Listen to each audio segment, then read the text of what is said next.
जय हिंद। शुरू करते हैं आज की क्लास।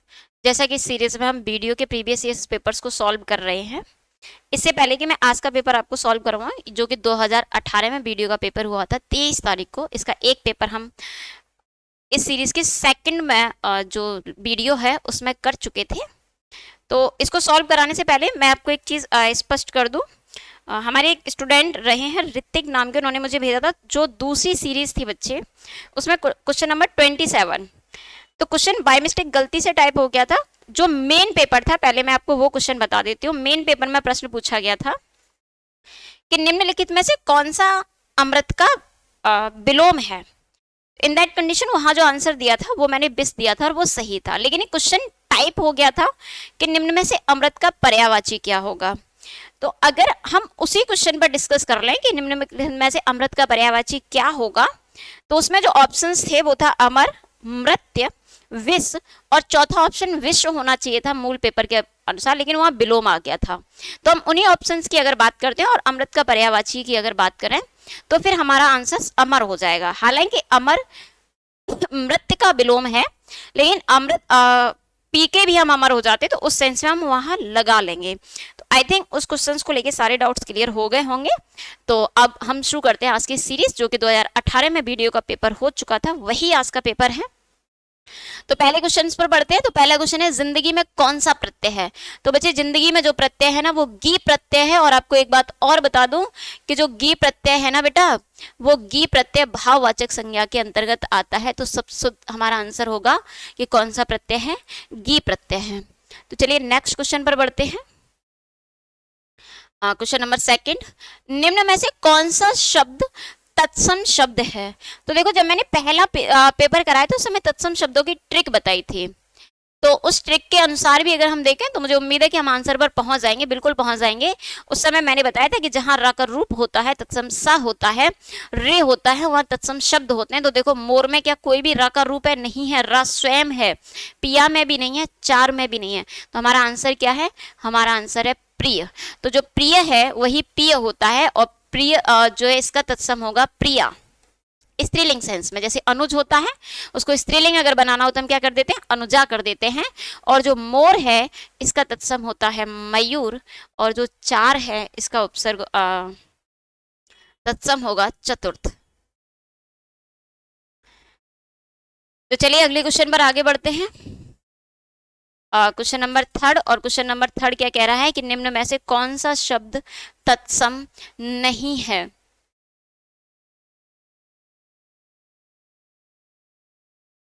तो देखिए, वचन तत्सम शब्द है, शलाका, सलाका का मतलब ये भी तत्सम है, तिक्त भी तत्सम है। जो तत्सम नहीं है वो चार, क्योंकि पिछले ऑप्शन में बताया कि ये तद्भव शब्द है। अब समझ लेते हैं वचन क्या होता है। वचन एक तो संख्या के लिए भी आता है, और दूसरा वचन हमारा किसके लिए आता है? जो हम प्रॉमिस करते हैं, वादा करते हैं, उसके लिए। सलाका का तद्भव होता है सलाई, और सलाई का अर्थ है जो लोहे की एक पतली सी डंडी सी होती है, लकड़ी सी होती है, इससे स्वेटर बनाया जाता है वो।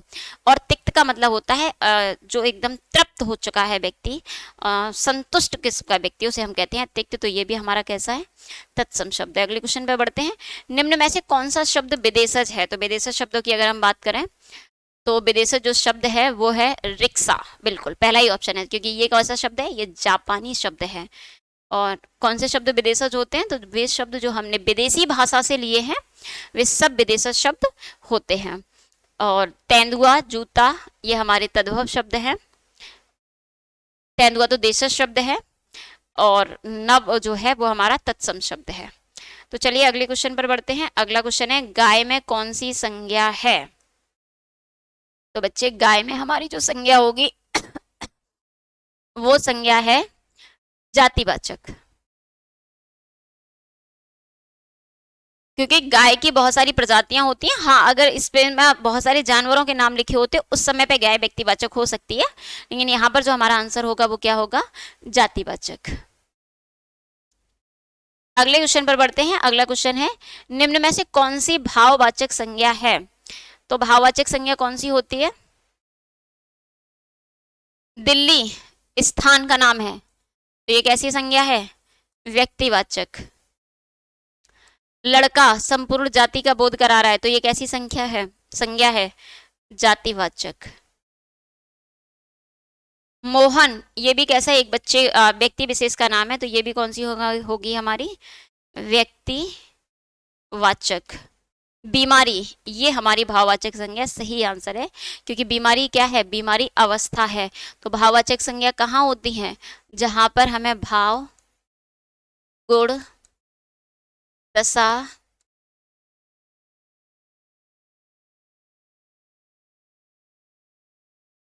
या अवस्था का बोध हो।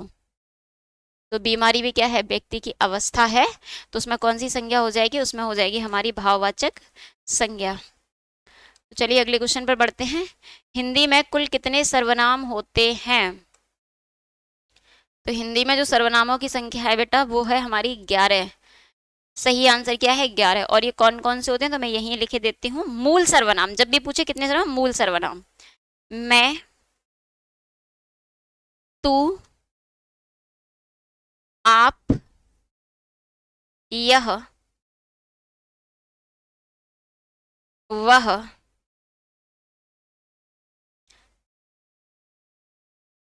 जो,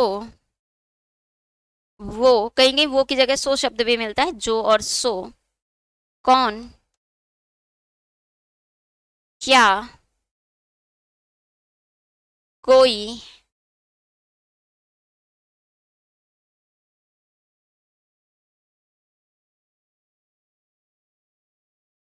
और कुछ। तो कितने सर्वनाम है, 11। 1, 2, 3, 4, 5, 6, 7, 8, 9, 10 और 11। तो हमारा सही आंसर क्या है, सही आंसर है 11। तो चलिए नेक्स्ट क्वेश्चन पर बढ़ते हैं। नेक्स्ट क्वेश्चन है, सर्वनाम के कुल कितने भेद होते हैं? देखो बेटा, अगर आपसे संख्या पूछे तो 11, और भेद पूछे तो आपका आंसर होगा 6। कहाँ पर है 6? तो ये। अगर नामों की बात करें तो कौन कौन से होते हैं, तो सबसे पहले आता है पुरुषवाचक,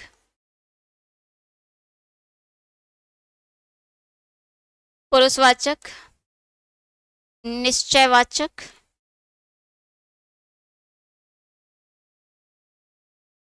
अनिश्चयवाचक,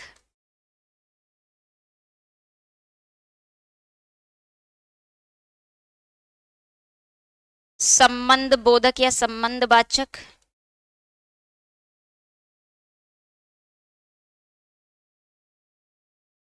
प्रश्नवाचक, और छठवा आ जाता है आपका, सॉरी इधर, निजवाचक।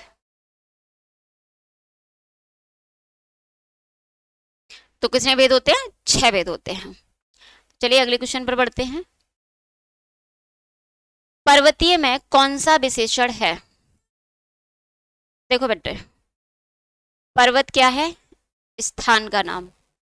गुणवाचक बिल्कुल नहीं है, संख्यावाचक भी नहीं है। पर्वतीय शब्द का मतलब हो गया पर्वत धन ये प्रत्यय जुड़ा है, यानी कोई भी चीज किससे जुड़ी है, पर्वत से जुड़ी है, तो इसमें सार्वनामिक विशेषण हो जाएगा, क्योंकि इसमें पर्वत से जुड़ी हुई चीज को हम कहते हैं पर्वतीय, और जुड़ी का मतलब है संबंध। तो जब ऑप्शन में नहीं है, तो सर्वनाम के वे शब्द यानी जो और सो क्या है, संबंधवाचक सर्वनाम के अंतर्गत आते हैं। तो हमारा जवाब क्या होगा, सार्वनामिक विशेषण।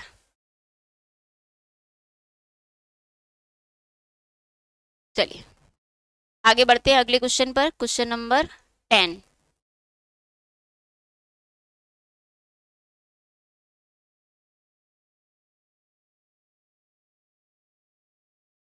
और क्वेश्चन नंबर 10 क्या कहता है कि निम्न में से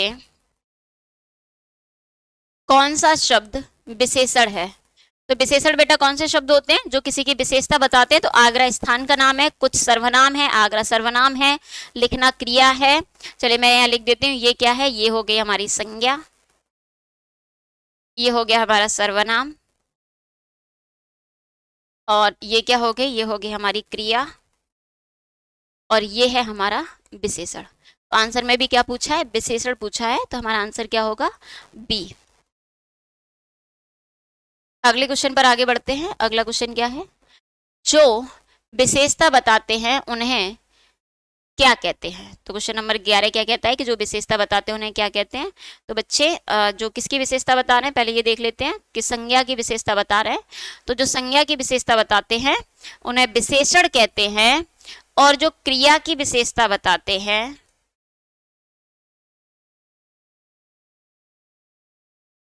उन्हें हम क्रिया विशेषण कहते हैं, और जो शब्द संज्ञा के स्थान पर प्रयुक्त होते हैं उन्हें सर्वनाम कहते हैं, और जिस शब्द में कार्य का करना या होना पाया जाता है उसे हम क्रिया कहते हैं। तो चलिए अगले क्वेश्चन पर बढ़ते हैं, और अगला क्वेश्चन क्या कहता है? अगला क्वेश्चन है राम सो रहा है, वाक्य में कौन सी क्रिया है? अकर्मक, सकर्मक, प्रेरणार्थक, द्विकर्मक। तो राम सो रहा है में अकर्मक क्रिया है। अकर्मक क्रिया वे क्रिया होती हैं जिनके साथ कर्म नहीं जुड़ा होता है, जबकि सकर्मक क्रिया में सकर्म जुड़ा होता है। या हम दूसरे शब्दों में कहें तो हम ये भी कह सकते हैं कि वे क्रिया जिनका प्रभाव कर्म पर पड़ता है। तो जब राम सो रहा है तो सोने का प्रभाव राम पर पड़ेगा, ना कि अन्य किसी जगह पर। तो ये कैसी क्रिया है? अकर्मक क्रिया है, क्योंकि क्रिया का प्रभाव किस पे पड़ रहा है? कर्ता पर। प्रेरणार्थक क्रिया वे क्रिया होती हैं जिनमें कर्ता क्रिया स्वयं न करके किसी और से करवाता है। और द्विकर्मक क्रियाएं वे होती हैं जो सकर्मक हैं, पर एक क्रिया के साथ जहां दो कर्म जुड़े होते हैं वे हमारी द्विकर्मक क्रियाएं होती हैं। अगले क्वेश्चन पर आगे बढ़ते हैं। वह इस सप्ताह बाद आएगा, इस वाक्य में कौन सा शब्द क्रिया विशेषण है? तो आने की विशेषता है कि वो एक सप्ताह के बाद आएगा, तो इसमें जो बाद शब्द है वो क्या है? विशेषण। और इस वाक्य में जो वह है वो क्या है? कर्ता। और आना क्या है? आना है क्रिया। और एक विशेषता है, पर किसकी? एक विशेषण है, और एक किसकी विशेषता है बच्चे? तो एक सप्ताह की विशेषता है। तो इसमें संख्यावाचक विशेषण भी हो जाएगा, लेकिन किस सेंस में? सप्ताह के सेंस में। तो चलिए आगे बढ़ते हैं अगले क्वेश्चन पर। सेनाएं युद्ध क्षेत्र से आगे बढ़ी, इस वाक्य में संबंधवाचक शब्द बताइए। तो सेनाएं युद्ध क्षेत्र से आगे बढ़ी, तो भाई ऐसे शब्द जो संबंध का बोध बता रहे हैं। तो देखो सेनाएं कहां से आगे बढ़ी? युद्ध क्षेत्र से आगे बढ़ी। तो बढ़ी क्या है? क्रिया। हमारा जो आंसर है सर्वनाम संबंधवाचक, वो आंसर होगा आगे, क्योंकि सेनाएं क्या है? सेनाएं है कर्ता। युद्ध क्षेत्र क्या है? युद्ध क्षेत्र है कर्म। और बढ़ना क्या है? बढ़ना है क्रिया। तो संबंधवाचक जो शब्द है तो वो संबंधवाचक शब्द क्या हो जाएगा? आगे। अगले क्वेश्चन पर बढ़ते हैं। अगला क्वेश्चन कहता है वह और क्वेश्चन नंबर 15, वह और मैं, वह आया और मैं गया। और इस वाक्य में आपको क्या करना है? इस वाक्य में आपको ढूंढना है अव्यय, और वो भी कैसा? समुच्चय बोधक अव्यय। तो वह आया, मैं गया, तो हमारा आंसर होगा और। वे शब्द जो दो शब्दों, दो उपवाक्यों या दो वाक्यों को जोड़ते हैं उन्हें हम कहते हैं समुच्चय बोधक अव्यय। और वह है इसमें कर्ता, और आया और गया दोनों है क्रिया। चलिए अगले क्वेश्चन पर बढ़ते हैं। तो अगला क्वेश्चन क्या कहता है? अगला क्वेश्चन कहता है कि क्वेश्चन नंबर 16, हाय, अब मैं क्या करूं? और इसमें वो आपसे पूछ रहा है कि विस्मयादि बोधक अव्यय तो है, पर इस वाक्य में विस्मयादि बोधक अव्यय क्या है? तो भाई विस्मयादि बोधक अव्यय वो है जिसमें विस्मय चिन्ह लगा है, विस्मय सूचक चिन्ह लगा है, वो है हमारा विस्मय बोधक अव्यय। अब क्या हो जाएगा? अब जो अव्यय है, लेकिन अब कैसा अव्यय है बच्चे? तो अब है आपका क्रिया विशेषण। और क्रिया विशेषण में भी बच्चा ये कैसा अव्यय है? क्रिया विशेषण के भी अगर भेदों की मैं बात करूं तो क्रिया विशेषण के भेदों में ये हो जाएगा समय बोधक, या जिसका सही शब्द आता है कालवाचक। और मैं क्या है? मैं है आपका कर्ता। और अगर इसी रूप में देखा जाए व्याकरण के रूप में, तो ये मैं क्या हो जाएगा? ये हो जाएगा आपका सर्वनाम। और क्या भी क्या है? क्या भी सर्वनाम है। जो मैं है ना बच्चे, ये भी सर्वनाम है, और ये भी सर्वनाम है, लेकिन जो मैं सर्वनाम है ये पुरुषवाचक है, और जो क्या है ये प्रश्नवाचक है।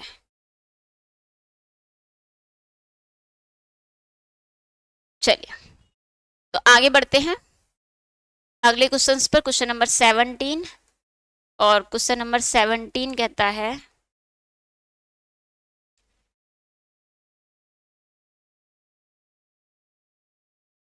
कौन सा शब्द अनीक का पर्यायवाची है। तो अनीक किसका पर्यायवाची होता है बच्चे, अनीक होता है सेना का पर्यायवाची। तो कहाँ है वह, दो। अर्जुन को कौनते भी कहते हैं, पार्थ भी कहा है, अग्नि के तो आपको पता ही होंगे, अग्नि अनल है, आग है, घोड़ा के आपके होते हैं घोटक है, हय है, तुरंग है।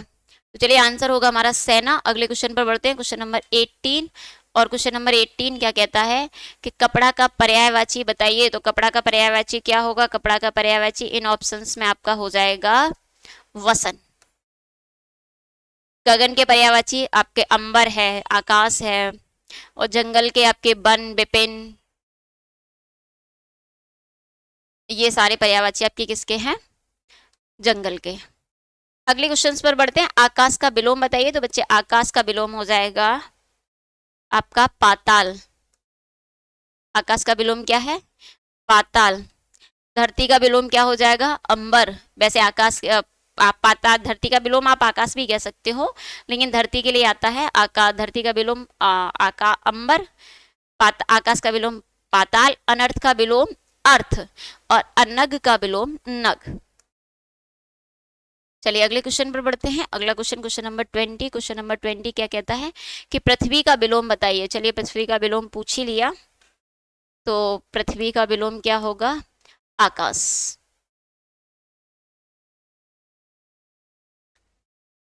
गोचर का विलोम होता है अगोचर, और आकाश पाताल का भी विलोम है, और लौकिक का होता है अलौकिक। चलिए अगले क्वेश्चन पर बढ़ते हैं। अगला क्वेश्चन है क्वेश्चन नंबर 21। अभय और उभय शब्द युग में है, यानी समोच्चरित या श्रुत संभिन्नार्थक शब्द है, उसमें आपको बताना है। देखो अभय का अर्थ होता है जिसको डर ना हो, यानी जिसको भय नहीं है, वो क्या है, अभय। और उभय का मतलब होता है दोनों, यानी कि जैसे हम देखते हैं ना उभय अलंकार, या हम पढ़ते हैं जब अव्यय पढ़ते हैं तो वहां भी उभय अव्यय पढ़ रहे होते हैं, यानी दोनों। और हवा और अग्नि के लिए अगर एक शब्द युग्म देखा जाए तो आपका हो सकता है, हवा के लिए हो सकता है अनिल, और अग्नि के लिए हो सकता है अनल।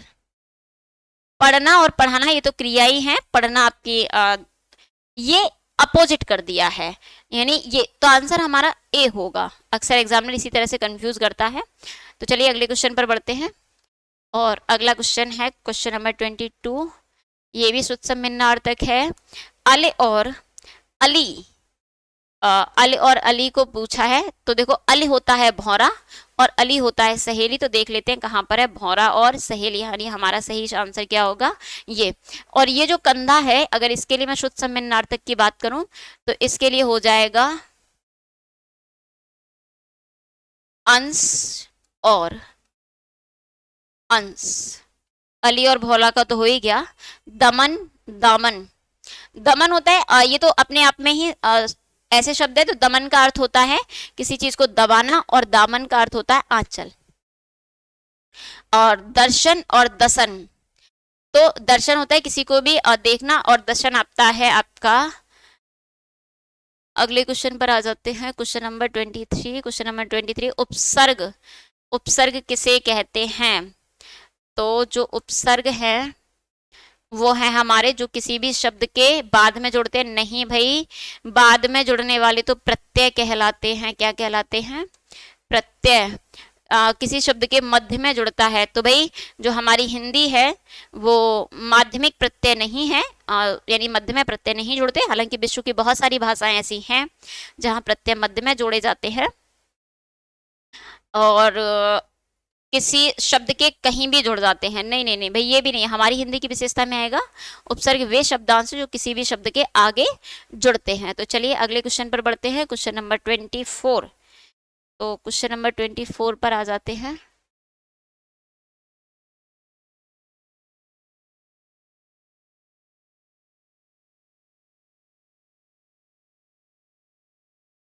कौन सा शब्द योग शुद्ध है? आपसे पूछा है 46 शब्द कौन सा शुद्ध होगा। तो बच्चे जो 46 शुद्ध है ना वो आपका ये है ऑप्शन ए 46। 46 नहीं होता, 46 भी नहीं होता और 46 भी नहीं होता। तो सही ऑप्शन क्या है? सही ऑप्शन है ए। अगले क्वेश्चन पर बढ़ते हैं। अगला क्वेश्चन क्या कहता है कि निम्न में से शुद्ध शब्द कौन सा है? तो बेटा अगर आप उपसर्ग या संधि का ज्ञान रखते हो तो शुद्ध शब्द पूछा है उज्जवल, उज्जवलन, उज्जवलन। तो देखो उत प्लस ज्वलन, आपका शब्द क्या बन गया? उज्जवलन। और ये होगा नहीं क्योंकि उत उपसर्ग जुड़ा है, उज्जलन झा गलत लिखा है और ये नहीं होता, यानी सही ऑप्शन हमारा क्या है? उज्जवलन में उत प्लस ज्वलन। चलिए अगले क्वेश्चन पर आगे बढ़ते हैं, क्वेश्चन नंबर 26। 26 में तो आपका पूरा का पूरा पैराग्राफ ही है, तो चलो पैराग्राफ पढ़ लेते हैं। उत्साह की गिनती अच्छे गुणों में होती है, किसी भाव के अच्छे या बुरे होने का निश्चय अधिकतर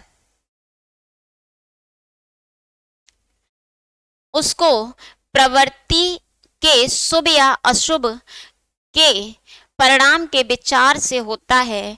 वही उत्साह जो कर्तव्य कर्मों के प्रति इतना सुंदर दिखाई पड़ता है, अकर्तव्य कर्मों की ओर वह वैसा श्लाघ्य प्रतीत नहीं होता। आत्मरक्षा, पररक्षा, देश रक्षा आदि के निमित्त साहस की जो उमंग देखी जाती है, उसके सौंदर्य के को परपीड़न, डकैती आदि कर्मों का साहस कभी नहीं पहुंच सकता। यह बात होते हुए भी विशुद्ध उत्साह या साहस की प्रशंसा संसार में थोड़ी बहुत होती ही है। अत्याचारियों या डाकुओं के शौर्य व साहस की कथाएं भी लोग तारीफ करते हुए सुनते हैं। तो क्वेश्चन क्या कहता है, एक बार क्वेश्चन पूछ लेते हैं। उपयुक्त गद्यांश के आधार पर निम्नलिखित प्रश्नों के उत्तर दीजिए। प्रश्न क्या है? उपयुक्त गद्यांश का शीर्षक बताओ। तो बच्चे शीर्षक में जो बार बार बात हो रही है, घमंड को लेकर बिल्कुल नहीं हुई, जोश को लेकर भी नहीं हुई, बल्कि वीरता को लेकर भी नहीं हुई। किसको लेकर हुई है? उत्साह को लेकर हुई है। तो इस जो गद्यांश हमने पढ़ा जहां बार बार उत्साह की बात हो रही है, तो हमारा जो शीर्षक होगा वो क्या होगा? उत्साह। अगले क्वेश्चन पर आगे बढ़ते हैं। अगला क्वेश्चन क्या कहता है? Question number 27।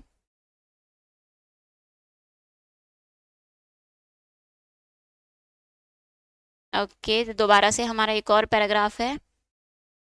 कुंती अपने लाडले लाल को, अपने हृदय के टुकड़े को, अपने प्यारे नवजात शिशु को नदी में छोड़कर लौट आई। वह छोटी नदी थी, वायु अनुकूल थी, देव, देव होता है भाग्य, देव की गति जानी नहीं जाती। वह नदी चंबल नदी में जाकर मिलती है।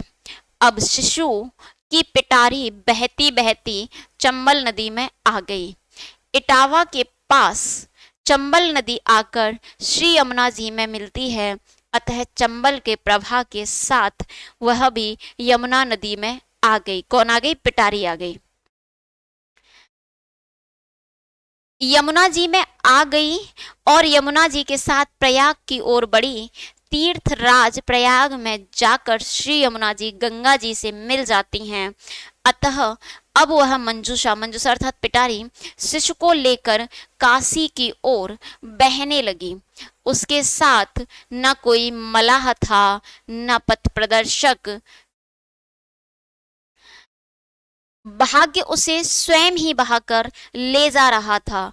काशीपुरी, पाटिलपुत्र आदि राज्यों की सीमा को पार करती हुई गंगा जी के प्रवाह के साथ वह मंजूषा बिना किसी रुकावट के आगे बढ़ी, चली जा रही थी। आगे चलकर वह अंग देश की सीमा में पहुंची। अब मानो उसकी यात्रा समाप्त होगी और उसी समय चंपा नगरी के राजा अधिरथ अपनी पत्नी और अपने सेवकों सहित गंगा स्नान करने आए थे। उन्होंने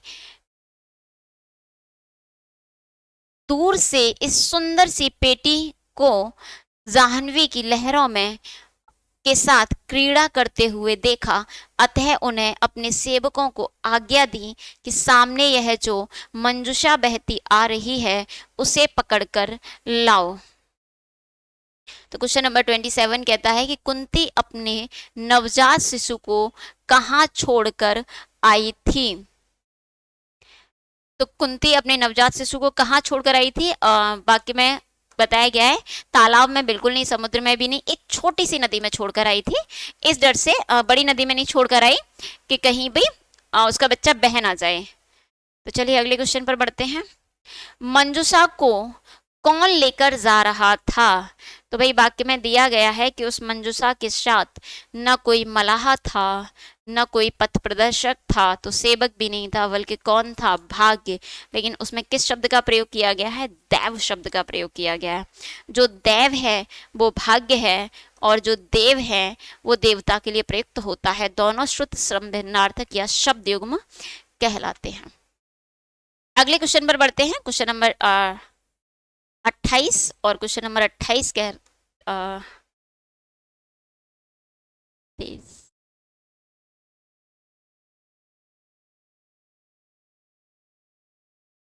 1 मिनट, क्वेश्चन नंबर 29 होगा क्योंकि 28 तो हम कर चुके हैं।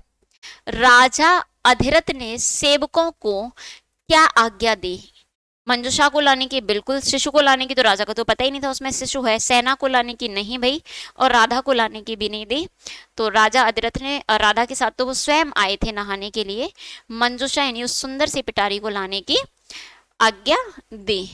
अगले क्वेश्चन की ओर बढ़ते हैं। अगला क्वेश्चन 30 नंबर क्वेश्चन क्या कहता है कि चंपा नगरी के राजा किसके साथ गंगा स्नान करने आए थे? तो भाई चंपा नगरी के राजा अपनी पत्नी राधा और सेवकों के साथ स्नान करने आए थे। तो पहला ही ऑप्शन है, राधा और सेवक के साथ में स्नान करने आए थे। अगले क्वेश्चन पर बढ़ते हैं। अगला क्वेश्चन है क्वेश्चन नंबर 31। जब कोई सरकारी पत्र, ज्ञापन या कार्यालय ज्ञापन एक साथ अनेक प्रतियों में भेजा जाए तो उसे क्या कहते हैं? तो बच्चे उसे कहते हैं परिपत्र। परिपत्र यानी कार्यकुलम। जब सरकार को एक साथ सबको सेम आदेश देना हो तो वो होता है परिपत्र। अनुस्मारक होता है रिमाइंडर लेटर्स जो होता है, मान लीजिए किसी को भी सरकार को आप रिमाइंडर देना चाहते हैं तो वो होता है आपका अनुस्मारक पत्र। आदेश होता है आपका ऑर्डर्स, और अधिसूचना होती है आपकी जो विशेष सूचनाएं होती हैं जो दी जाती है उन्हें हम कहते हैं अधिसूचना। अगले क्वेश्चन की बात करते हैं। Question number 30। जब एक अधिकारी दूसरे अधिकारी से व्यक्तिगत नाम से पत्र लिखता है तो उसे क्या कहते हैं? तो भाई उसे कहते हैं सेमी ऑफिशियल ऑर्डर। क्या कहते हैं? सेमी ऑफिशियल ऑर्डर, यानी कि अर्धशासकीय पत्र। फिर ऑफिशियल ऑर्डर क्या होता है? तो बच्चे ऑफिशियल ऑर्डर होता है जब आप बीडीओ बन जाएंगे तो जो आपको लेटर दिया जाएगा, आपके अपॉइंटमेंट यानी नियुक्ति पत्र, ट्रांसफर लेटर, स्थानांतरण पत्र, या फिर पदोन्नति पत्र, प्रमोशन लेटर जो होते हैं वो हमारे शासकीय पत्र होते हैं। टिप्पणी, एक पूरे लेखन पर जो टिप्पणी की जाती है। और कार्यालय ज्ञापन होते हैं जो ऑफिशियल मेमोरिज्म या मोमेंटोज जो मेमोरिज्म दिए जाते हैं उन्हें हम कहते हैं कार्यालय ज्ञापन। अगले क्वेश्चन पे बढ़ते हैं। Question number 33। एक विद्यार्थी को अपने स्कूल के प्रधानाचार्य को अभिनिवेदन में क्या लिखना चाहिए? आपका तो भाई लिखेगा तभी प्रिंसिपल को पता चलेगा कि वो उनके विद्यालय से जुड़ा हुआ है। भवदीय बिल्कुल नहीं लिखेगा, सेवक भी नहीं लिखेगा। आपका आज्ञाकारी शिष्य। जब हम एप्लीकेशन लिख रहे होते हैं विद्यालय में तो हम लिखते हैं आपका आज्ञाकारी शिष्य। अगले क्वेश्चन पर बढ़ते हैं। क्वेश्चन नंबर 34 और क्वेश्चन नंबर 34 संक्षेपण मूल पाठ में के कितने शब्दों में लिखा जाता है? संक्षेपण होता है आपका समराइजेशन, यानी कि जो आप कह सकते हैं, जो आप समरी लिख रहे होते हैं, सार लिख रहे होते हैं, वही होता है संक्षेपण। और ये 1/3 होना चाहिए जो मूल पाठ है। जैसे मान लीजिए आपने पहले पढ़े होंगे ना central idea of the poem, तो जो पूरी की पूरी पोएम होती थी उसको हम 8-10 लाइनों में इंगित कर लेते, तो वो एक तरीके का क्या कह सकते हैं, हम उसे संक्षेपण या समराइजेशन कह सकते हैं। अगले क्वेश्चन पर बढ़ते हैं, क्वेश्चन नंबर 35। और क्वेश्चन नंबर 35 क्या कहता है? हिंदी में ध्वनियां कितने प्रकार की होती है? तो बच्चे हिंदी में जो ध्वनियां है ना, वो 2 प्रकार की होती हैं। कैसे? क्योंकि जो ध्वनि है उन्हीं को हम वर्ण कहते हैं, उसी को हम अक्षर कहते हैं। और ये भेद कितने होते हैं? 2। कौन कौन से? नंबर 1 स्वर और नंबर 2 व्यंजन।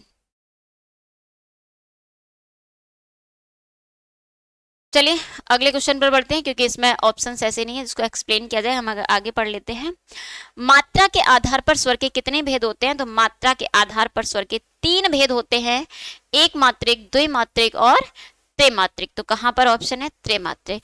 2 की बात अगर हम करें तो हम 2 कह सकते हैं ओष्टव्य के आधार पर, वृत्ताकार और अवृत्ताकार।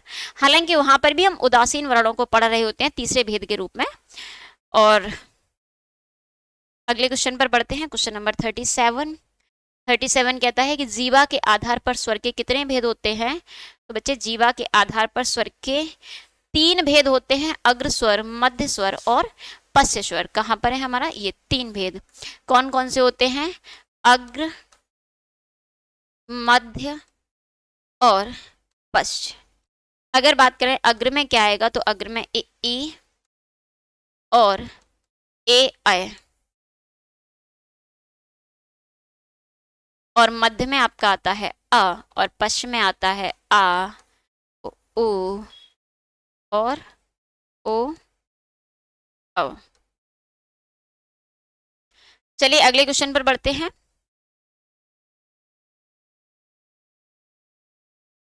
और अगला क्वेश्चन है 38 कहता है निम्न में से पुल्लिंग शब्द है।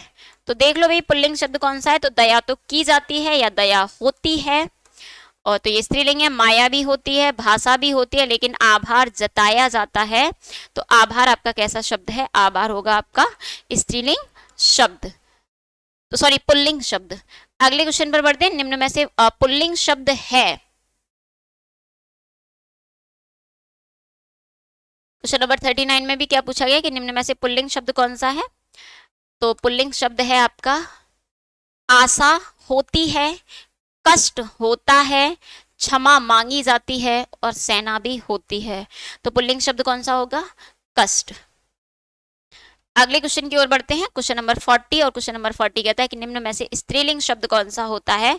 तो जो स्त्रीलिंग शब्द है हमारा वो विवाद, तो भाई विवाद किया जाता है या विवाद होता है, सार भी होता है, रूप भी होता है और आय होती है।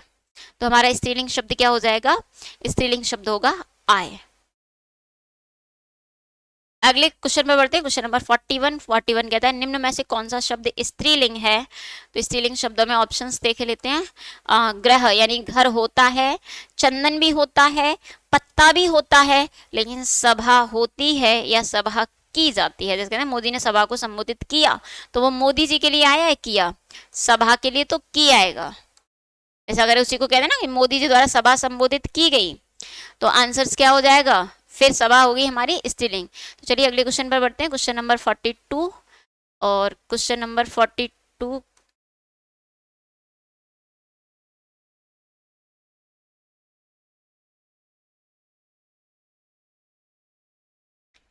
संधि कितने प्रकार की होती है? तो भाई संधि 3 प्रकार की होती है, स्वर संधि, व्यंजन संधि और विसर्ग संधि। नंबर 1 कौन सी है? स्वर, नंबर 2 व्यंजन और नंबर 3 विसर्ग।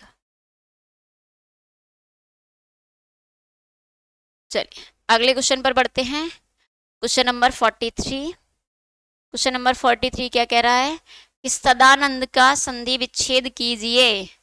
तो फटाफट से आप जो तरीका बताया है, यानी अगर यहाँ से आ निकालने तो शब्द हो जाएगा आनंद।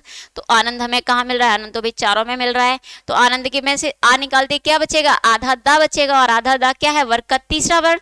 और तो तीसरे वर्ण में कब बदलेगा? जब वर्ग का पहला वर्ण संधि करेगा, यानी सत प्लस आनंद क्या हो जाएगा? सदानंद।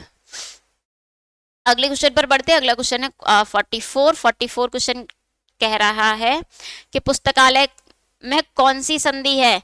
तो भाई करके देखो, पुस्तक धन आलय, तो पुस्तक में से आ निकला, इधर आलय का बड़ा आ, यानी संधि कौन सी हो जाएगी? दीर्घ संधि, यानी कि जब समान स्वर मिले, यानी आ प्लस आ, दीर्घ संधि। अब आ कोई भी हो सकता है, ह्रस्व भी और दीर्घ भी, लेकिन अगर कर दिया जाए इधर आ और यहां आ जाए आपका ए आय या ओ औ, तब हो जाएगी आपकी वृद्धि संधि। और अगर आ और आ का मेल आपका किससे कर दिया जाए? ई और उ से कर दिया जाए, तो हो जाएगी आपकी गुण संधि। और यदि आपका इधर ई उ और रे का मेल असमान स्वर से हो जाए, असमान स्वर से, तब होती है आपकी यड़ संधि। तो चलिए अगले क्वेश्चन पर बढ़ते हैं। अभिधन उदय कौन सी संधि होगी? तो देखो बच्चे, अभि में से आएगा ई और उधर है असमान स्वर, जो कि अभी बताया यड़ संधि होनी है। तो ई बनता बदलता है या में, तो शुद्ध शब्द होगा अभ्युदय। तो अगर आपसे पूछ भी ले कि अभ्युदय में कौन सा उपसर्ग है, तो उपसर्ग होगा अभे। अगले क्वेश्चन पर बढ़ते हैं। क्वेश्चन नंबर 46, यथासंभव में कौन सा समास है? तो यथासंभव में यथा उपसर्ग जुड़ा हुआ है, जो कि अव्यय है। तो जहां पूर्व पद अव्यय होता है वहां अव्यय भाव समास होते हैं। जहां पूर्व पद और उत्तर पद के मध्य में कारक चिन्हों का लोप हो वहां तत्पुरुष समास होते हैं। जहां उपमेय उपमान और विशेषण विशेष्य का संबंध हो वहां कर्मधारय समास होते हैं। और जहां पर पूर्व पद संख्यावाची हो उसे द्विग समास कहते हैं। अगला क्वेश्चन है, परमेश्वर में कौन सा समास होगा? तो अगर विग्रह करें तो क्या हो जाएगा? विग्रह हो जाएगा परम धन ईश्वर, यानी ईश्वर की विशेषता क्या है? ईश्वर की विशेषता है कि वो परम है। तो कौन सा समास होगा? परमेश्वर में हो जाएगा आपका कर्मधारय समास। तो चलिए अगले क्वेश्चन पर बढ़ते हैं। क्वेश्चन नंबर 48, अध्यक्ष में कौन सा उपसर्ग है? तो बच्चे अध्यक्ष में आपका उपसर्ग है अधे। कहां पर है? अधे। अच्छा, यहां अभि नहीं होगा, अधे होगा, क्योंकि जब इसमें से छोटी ई निकली, देखो आधा धा और इधर क्या निकली? ई किस में बदली? ई बदली आधे या में। तो फिर इस आधे या को किसने अपनी मात्रा दी? इस आ को दी। उधर क्या है? अक्ष। तो क्या हो जाएगा? अधे प्लस अक्ष, अध्यक्ष। अगले क्वेश्चन पे बढ़ते हैं। संग्राम में कौन सा उपसर्ग है? तो संग्राम में बैठा होगा सम उपसर्ग, क्योंकि व्यंजन संधि जब पढ़ रहे होते हैं तब कहते हैं कि यदि आधे माँ की संधि किसी भी व्यंजन वर्ण से होती है माँ को छोड़ करके, तो आधा व्यंजन वर्ण किस में बदल जाता है? अनुस्वार, यानी कि छोटी अंक की बिंदी में परिवर्तित हो जाता है। आज के अंतिम क्वेश्चन पर बढ़ते हैं, और अंतिम क्वेश्चन आज की सीरीज का है कि सावधानी में कौन सा प्रत्यय है? तो बच्चे सावधान अपने आप में एक शब्द है, तो इसमें सावधान में कौन सा उपसर्ग लगा हुआ है? ई उपसर्ग लगा हुआ है। तो चलिए आज की सीरीज में इतना ही। धन्यवाद।